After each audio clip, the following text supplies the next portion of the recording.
এখানে একটু ধরার চেষ্টা করেছি।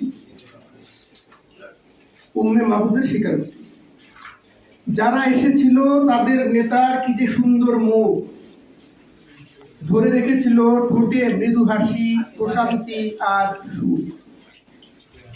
ক্ষুধার্তদের কি খাওয়াবো স্বামী, কিছুই ছিল না ঘরে।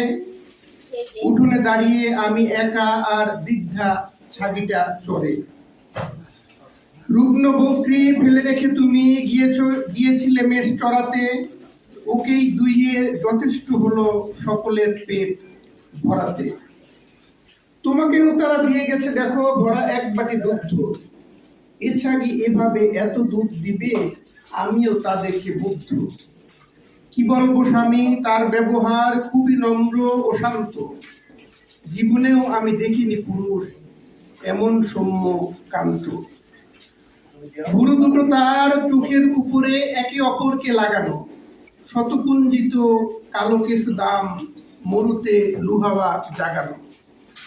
খাটো নয় তিনি, খুব যে লম্বা এটাও তো বলা যাবে না।